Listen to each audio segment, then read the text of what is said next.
ஓ முருகா! வெற்றிவேல் முருகா! வேலுண்டு வினையில்லை, மயிலுண்டு பயமில்லை. என் அன்பு தங்கமே, உன்னை ஒரு விஷயத்தில் உன் துணை உனக்கே தெரியாமல் வென்றுவிட்டார். அப்படி என்ன விஷயம் அப்பா என்று கேட்கும் உனக்கு இதோ பதிலை அளிக்கின்றேன் தங்கமே. நீ அவர் மீது வைத்திருக்கும் அன்பு அளவற்றது. அவர் உன் மீது வைத்திருக்கும் அன்பும் அளவற்றது. இரண்டிற்கும் ஒரு எடுத்துக்காட்டுத்தான் உங்களுடைய பந்தம். நீங்கள் இருவரும் ஒரு நல்ல தம்பதியராக உங்களுடைய வாழ்க்கையை வாழ்ந்து வருகின்றீர்கள். ஒருவருக்கொருவர் அனுசரித்து, ஒருவருக்கொருவர் விட்டு கொடுத்து வாழ்ந்தால் இப்படித்தான் வாழ வேண்டும் என்ற ஒரு நல்ல தம்பதியராக வாழ்ந்து வரும் உங்களுக்குள் எந்த பிரச்சனையும் எப்பொழுதும் வரக்கூடாது என்பதுதான் என்னுடைய ஆசையும். நீ மனதில் நினைத்து கொண்டிருக்கின்றாய், நான் தான் என்னவரை அதிகமாக நேசிக்கின்றேன், எப்பொழுதும் அவரையே நினைத்து கொண்டிருக்கின்றேன். என்னுடைய அன்பு மிகவும் புனிதமானது. ஆனால் சில சமயங்களில் எனக்கு அவர் மீது கோபம் வருகின்றது.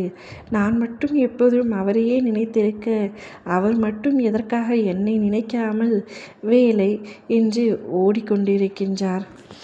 அப்படியென்றால் அவருக்கு நான் முக்கியம் அல்லவா என்று சில சமயங்களில் நீ உன்னவரை நினைத்து கடிந்து கொள்கின்றாய். தங்கமே, அப்படியல்ல. அவர் அந்த வேலை முக்கியம் என்று நினைப்பதற்கு காரணம் கூட நீயாகத்தான் இருப்பாய். அவர் வேலை செய்தால் தானே உன்னை சந்தோஷமாக வைத்து பார்த்து கொள்ள முடியும். அவருடைய மனதில் உன்னை விட அவருக்குத்தான் உன் மீது அதிகமான அன்பு இருக்கின்றது என்பதை எனக்கு நிரூபித்து விட்டார். நீ அந்த விஷயத்தில் தோற்று போய்விட்டாய் தங்கமே.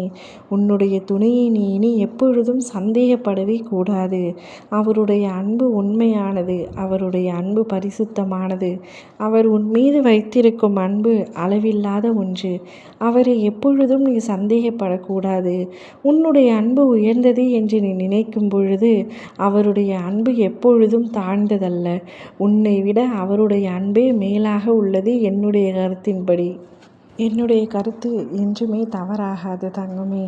நீ உன் துணையை சந்தேகிப்பதை விட்டுவிட்டு அவருடன் ஒன்றாக இணைந்து இன்னும் எப்படியெல்லாம் வாழ வேண்டும் என்பதை யோசி. உன்னுடைய துணை உனக்காக படைக்கப்பட்டவர், கடவுளால் இணைக்கப்பட்டவர். நீங்கள் இருவரும் இந்த வாழ்க்கையை சந்தோஷமாக வாழ வேண்டும். சில பேர் நீங்கள் வாழவே கூடாது என்று நினைத்தார்கள். அவர்கள் முன்பு நீங்கள் எப்பொழுது மகிழ்ச்சியான ஒரு வாழ்க்கையை எப்பொழுதும் வாழ வேண்டும் என்பதுதான் உன் அப்பாவின் ஆசை. இனி வாழும் காலம் அனைத்தும் உனக்கு மகிழ்ச்சி நிறைந்ததாகவும், உன் துணையின் மீது நீ வைத்திருக்கும் அன்பிற்கு ஈடேதும் இல்லாமல் நீ மற்றவர்களின் கண்முன்னே உயர்ந்து நிற்கப் போகின்றாய். உங்களை தூற்றியவர்களும் உங்களை போற்றும் அளவிற்கு உன்னுடைய வாழ்க்கையை நீ வாழ வேண்டும். ஓ முருகா! வெற்றிவேல் முருகா!